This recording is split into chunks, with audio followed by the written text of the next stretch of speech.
El tema de nuestra guía hoy es la obra del Espíritu Santo en la evangelización y la salvación. La obra del Espíritu Santo en la evangelización y en la salvación. Tenemos un versículo bíblico de memoria, de entrada. ¿Cuántos aman los versículos bíblicos de memoria? Aquí viene uno. Hechos capítulo 1, versículo 8. Muchos ya se lo saben. No hay problema la versión en la que lo memorice, sencillamente que tengamos la palabra de Dios en nuestra mente y en nuestro corazón.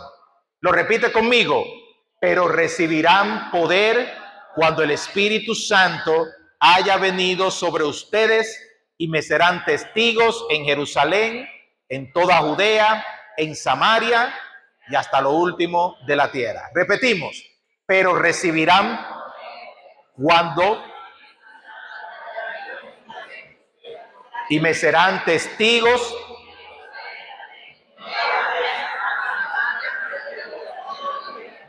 Muy bien.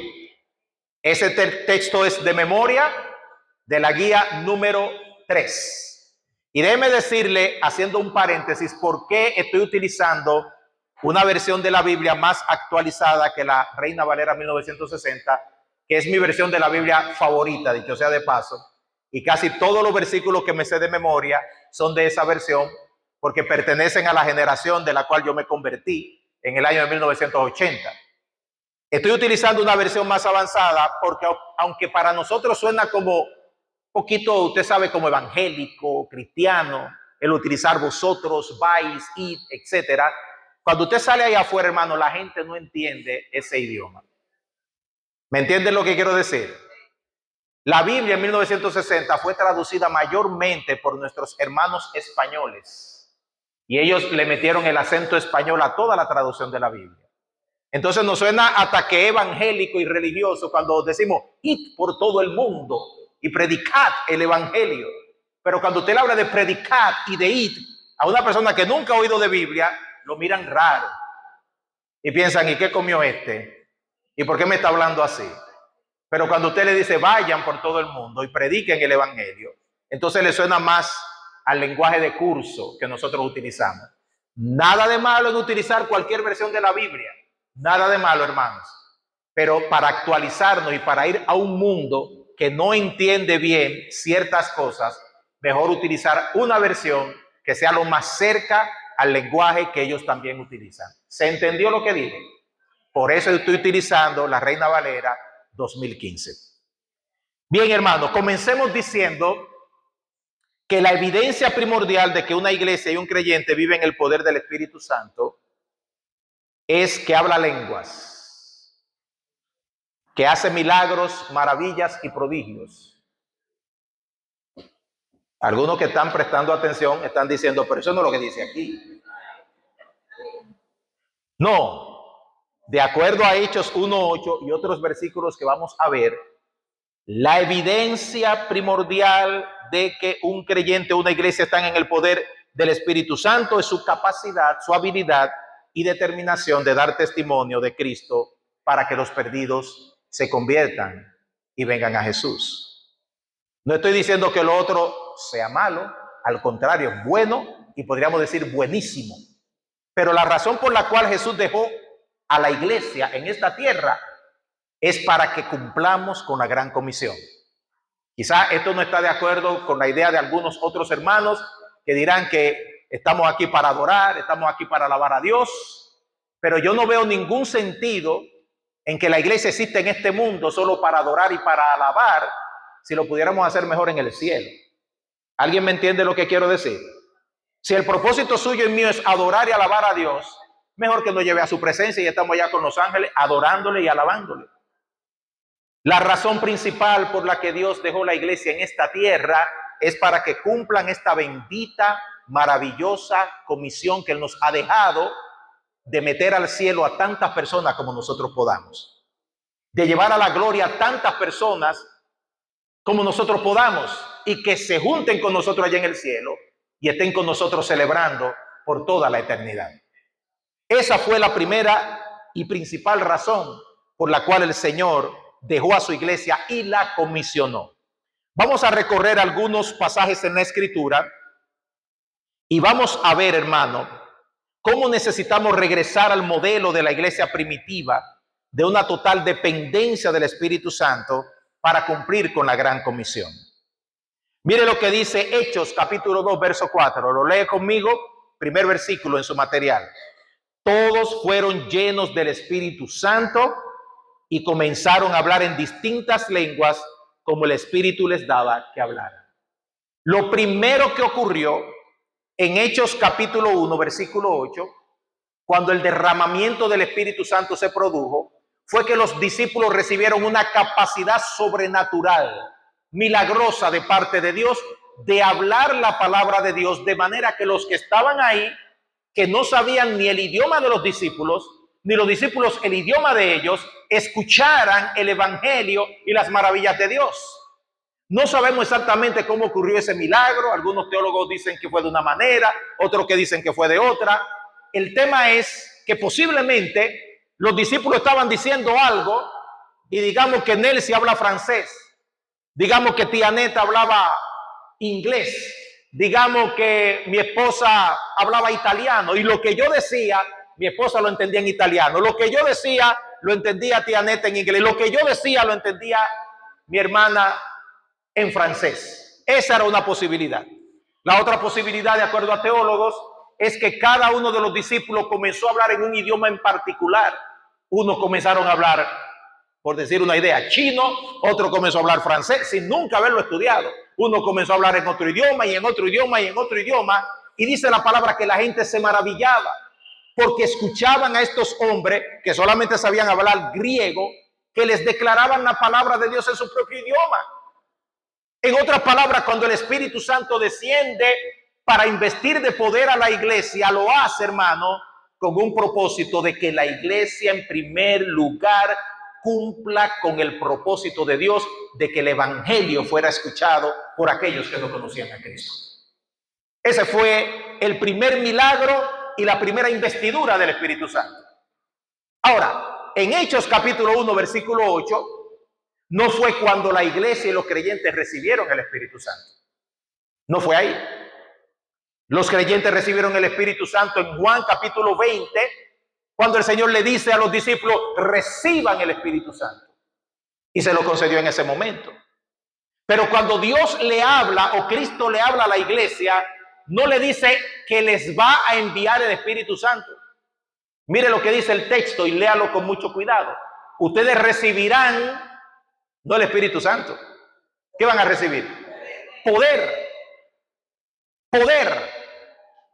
Ustedes recibirán poder. ¿Cuándo? Cuando venga sobre ustedes el Espíritu Santo. Y las palabras en la Biblia tienen una implicación muy importante. El Espíritu Santo tiene una relación con nosotros que está declarada con ciertas preposiciones que debemos entender.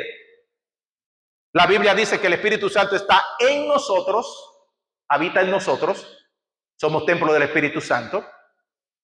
La Biblia dice que el Espíritu Santo está con nosotros, nos acompaña, es nuestro paracleto, la persona que nos consuela, que está con nosotros en toda situación. Pero cuando la Biblia habla sobre, está hablando de unción, está hablando de capacitación, está hablando de investimiento. Por eso Cristo dijo, en lo que se llama el manifiesto de Nazaret, en el libro de Lucas capítulo 4, el Espíritu del Señor está ¿dónde, hermano? Sobre. No dijo está en mí. No dijo el Espíritu Santo está conmigo. Dijo el Espíritu Santo está invistiéndome. Y por cuanto me está invistiendo y ungiendo, yo voy a libertar a los cautivos, dar vista a los ciegos, proclamar el año agradable del Señor, porque eso es investimiento.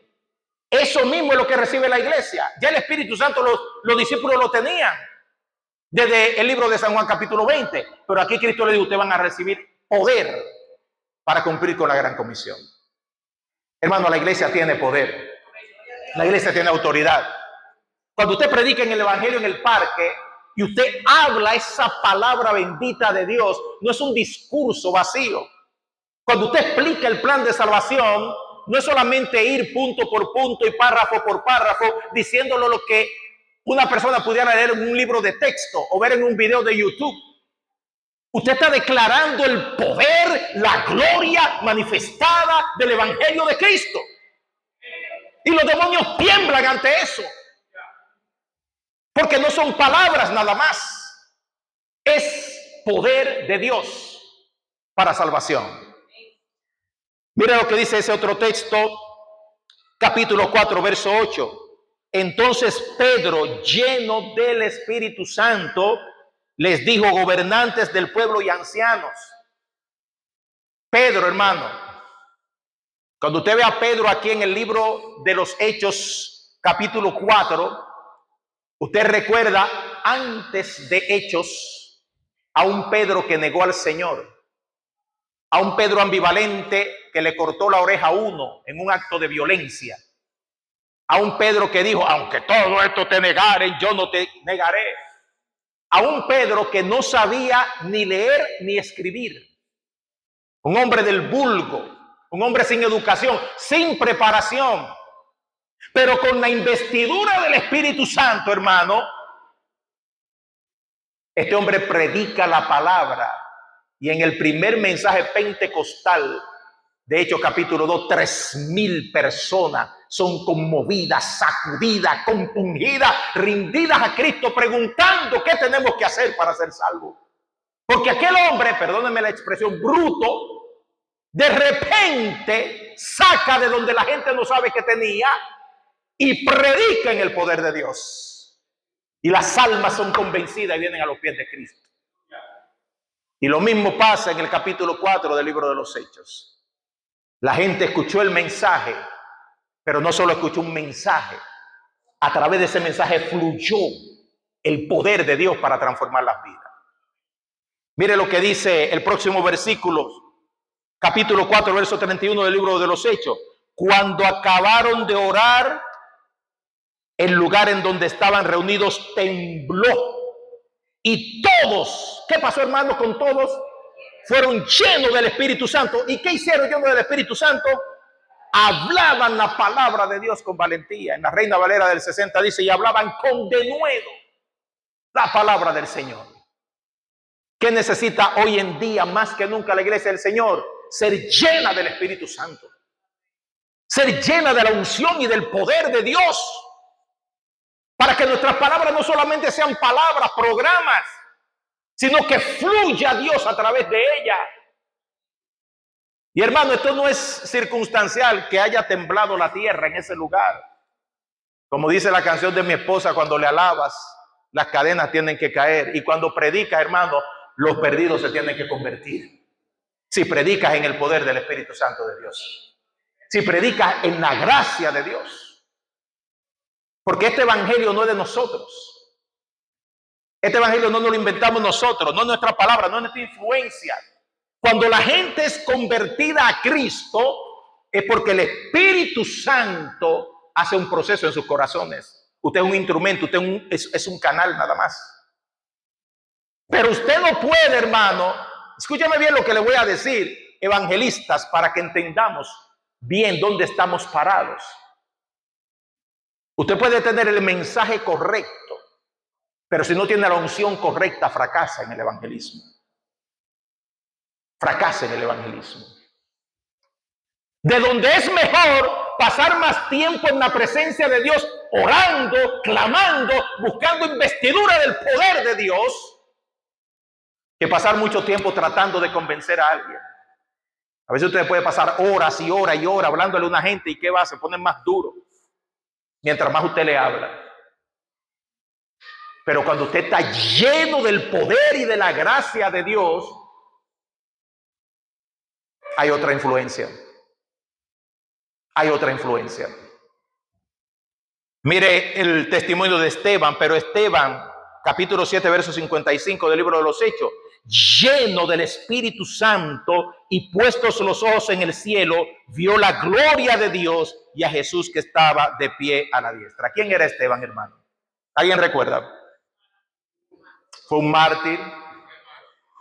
Fue un el primer mártir cristiano, así le reconocemos. Fue un diácono escogido entre el grupo de los diáconos del libro de los Hechos capítulo 6, junto con Felipe, que también era evangelista. Esteban también era evangelista. Fue un hombre que habló la palabra de Dios con denuedo delante de una población y un grupo de personas que odiaba lo que él decía. Pero eso paró a Esteban, hermano. Eso detuvo a Esteban. Evangelistas, nosotros no estamos en el mundo para que la gente nos aplauda. Y ay, qué lindo predica. Qué bonito, dímelo otra vez. Posiblemente se van a impresionar porque el evangelio es lindo, es precioso. Pero posiblemente le van a rechinar los oídos. Y va a suceder como con Esteban, que van a agarrar piedras. No nos sigas hablando de eso, que somos culpables, que nosotros crucificamos al Cristo de la gloria, que nosotros lo rechazamos. No nos sigas hablando de eso. Y te vamos a hacer callar la boca pedradas si no te callas. Las reacciones a la predicación del evangelio pueden ser diversas. Quizá en el mundo de hoy, por la simpatía que hay con el cristianismo, no lo veamos así. Pero hay un mundo que no quiere escuchar el verdadero evangelio de Cristo. Y dice la palabra del Señor, háblales, oigan o no te oigan. Tienes que hablarle, tienes que darle el mensaje de la palabra de Dios. Y en el último versículo, hermano, el Espíritu dijo a Felipe, acércate y júntate a ese carro. Eso está en Hechos 8:29. ¿A cuántos aquí Dios le ha hablado y le ha dicho, háblale a fulano de Cristo? Ve donde tu vecina. Hay alguien en la iglesia, usted está así orando y de repente como que alguien le agarra la cara y le dice, mira para allá. Ora por esa persona que está ahí. Acércate a ella. Cuando termine el culto, acércate a ella. Dale un abrazo. Dile que Dios le ama. ¿A cuánto le ha pasado? El Espíritu Santo habla. Y cuando el Espíritu Santo le habló a Felipe, le dijo, acércate a ese carro. Lo sacó de un avivamiento que tenía, porque Felipe andaba predicando la palabra, hermano, y la gente convirtiéndose a Cristo al granel. Y el Espíritu Santo agarra a Felipe y lo saca de ese avivamiento y lo manda para el desierto a encontrarse con una sola persona, con un solo hombre. Porque el predicar la palabra, hermano, no es algo de sensacionalismo, de potalita, de salir en Facebook y salir en YouTube y primera plana. Hay veces que Dios te coge y te dice, no, aquí al desierto donde nadie sabe lo que tú estás haciendo. Aquí a donde tu vecina, aquí en el hospital, aquí en tal sitio. Y cuando el Espíritu Santo habla, tienes que obedecer. Tienes que obedecer. Felipe obedeció y el resultado fue la conversión de aquel etíope. Ahora, ¿por qué necesitamos tanto del Espíritu Santo, evangelistas? Amados hermanos, ¿por qué necesitamos tanto del Espíritu Santo para evangelizar? Número uno, porque la predicación del evangelio es un desafío al mismo Satanás. ¿Cuántos saben que Satanás no quiere que nadie sea salvo? Hablamos el pastor Germán y yo anoche, y mi esposa estaba presente también, acerca de esta tendencia del diablo de evitar que la gente se convierta. ¿Y por qué? Si te vas para el infierno, como que tú no tienes salvación, deja a la gente tranquila. Es que es malo. Es que el tipo es malo. Quiere llevarse con él a tanta gente como sea posible. Y escuche esto. Cuando usted va a predicar el evangelio de Cristo, a evangelizar, usted está en el terreno del enemigo. Aquí estamos, hermano, en el terreno del amigo. Pero cuando usted sale a las calles, a las casas, a los parques, a las esquinas, usted está en el terreno de él, porque la Biblia dice, el mundo entero está bajo el maligno. Y no es verdad que Satanás le va a soltar las almas solamente porque usted apareció allá. Miembro de la iglesia cristiana de Autorita, pastor Willy Santo, vine a predicar, se convirtieron. No. Satanás se resiste. Dice la palabra del Señor, el Dios de esta edad o de este siglo ha cegado el entendimiento de los incrédulos para que no los ilumine el resplandor del evangelio de la gloria de Cristo, quien es la imagen de Dios. Texto de memorizar. Lo repite conmigo. Pues el Dios de esta edad presente ha cegado el entendimiento de los incrédulos para que no los ilumine el resplandor del evangelio de la gloria de Cristo, quien es la imagen de Dios. En la Reina Valera 1960 dice, el Dios de este siglo cegó el entendimiento de los incrédulos para que no le resplandezca la luz del evangelio de la gloria de Cristo, el cual es la imagen de Dios. Lo tiene ciego. Y para que esa venda se rompa, usted necesita el poder del Espíritu Santo. Segundo lugar, mire lo que dice libro de 1 Corintios 2:14. El hombre natural no acepta las cosas que son del Espíritu de Dios, porque le son locura. ¿Cuánto antes de ser cristianos pensaban que los evangélicos eran locos? Yo era de lo que decía, esta gente tan loco, esta gente tan loca. Mi abuela iba a la iglesia Asamblea de Dios Segunda y yo me paraba por la ventana a ver a todos los merengues que tocaban. Y cuando las hermanas estaban hablando en lengua, ay Dios mío, me entraba una risa que yo no la aguantaba. Yo no aguantaba eso. Y pero este grupo es loco, ¿y cómo se pone? El evangelio es locura a los que se pierden. Dice la palabra del Señor. Entonces, cuando usted está predicando, corrijo, el evangelio de Cristo a una persona, en el pensamiento de esa persona hay dos cosas que están pululando. Por un lado, el enemigo diciéndole, deja eso para después. No te meta eso. Tú estás bien. Todo el mundo es cristiano. Tú no necesitas eso. Te quieren meter para la iglesia. Suelta eso. Y por el otro lado está la mente de esa persona diciendo, y mi cerveza. Y las dos mujeres que tengo, yo voy a soltar eso ahora. ¿Y qué yo voy a hacer ahora? Porque a mí me gusta tal cosa, a mí me gusta tal otra. Y lo evangélico. Eso es lo que está. Y con eso es lo que usted está luchando. Segundo lugar, hermano, solo el Espíritu Santo convence, no usted, no nosotros. Por eso nosotros damos el mensaje. Lo hacemos con pasión, con amor, con entrega, pero sabemos que es solamente el Espíritu Santo el que puede convencer a una persona que se convierta, y por eso no empujamos, no obligamos, no insistimos, porque a veces usted puede hacer que una gente tome una decisión por la insistencia suya, no porque está convencida de que necesita a Cristo. Pero nosotros lo que queremos es que sea el Espíritu Santo el que convenza al pecador, porque dice la palabra de Dios, Juan 16:8, cuando Él venga, Él convencerá al mundo de pecado, de justicia y de juicio. Entonces, evangelistas, hermanos, todos los que estamos aquí, ¿cuál es una de las principales funciones de un evangelista? Orar, clamar a Dios, hacer guerra espiritual. No depende del evangelista, no depende de si usted es Gille Ávila o Billy Graham, es el Espíritu Santo de Dios que lo hace.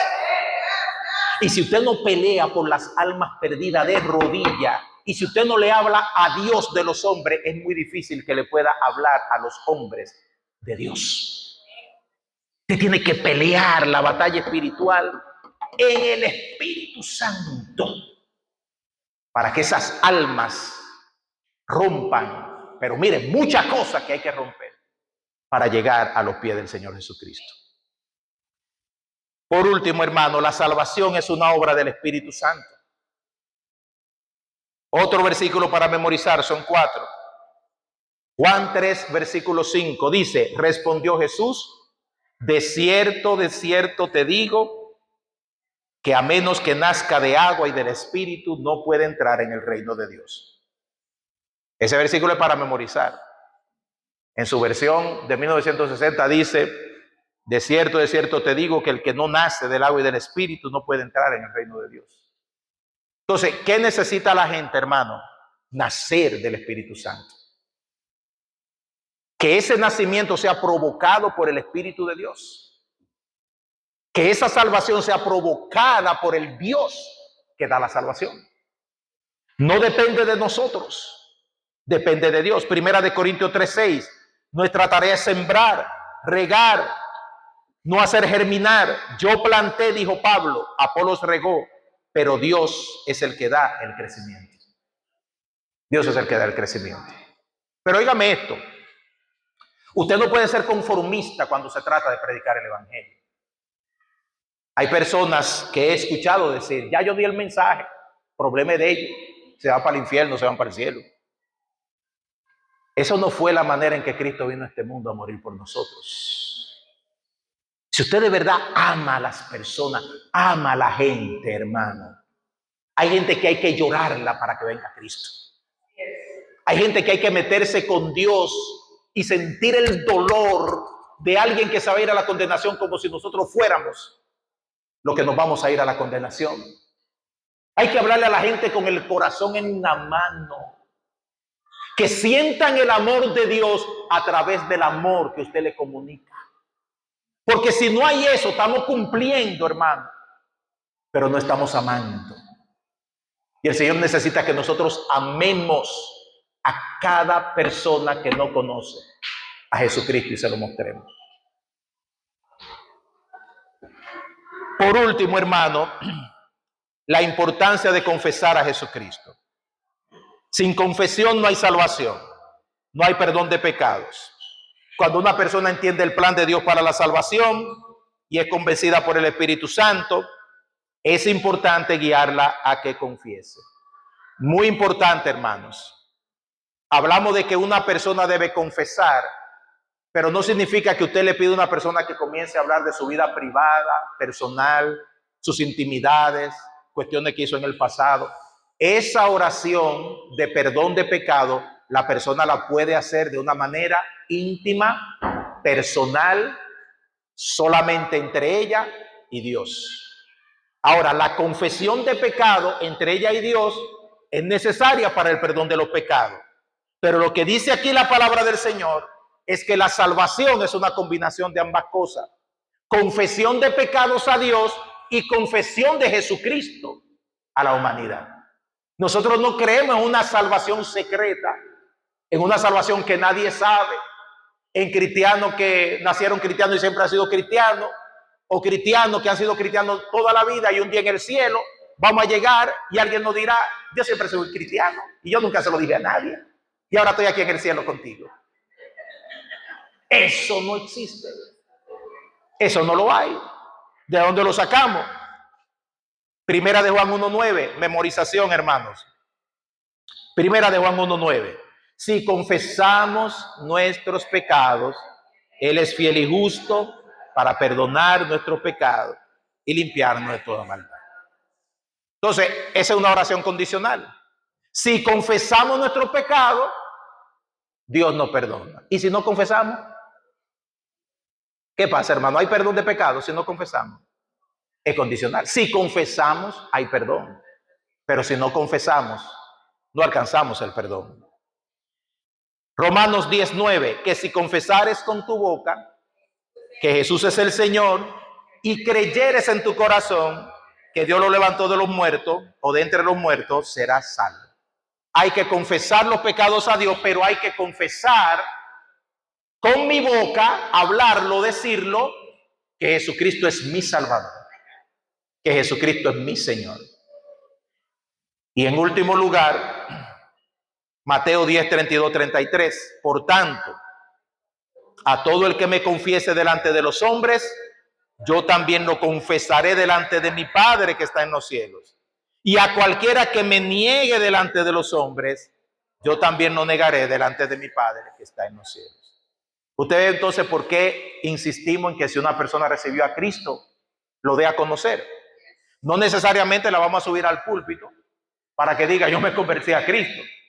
No necesariamente tiene que hacerlo en un escenario de mucha gente, pero debe comunicárselo a alguien, a su familia, al pastor, y posiblemente vaya escalando hasta que llegue el punto de que todo el mundo sepa que usted es un creyente, que Jesucristo es su Salvador, que Jesucristo es su Señor.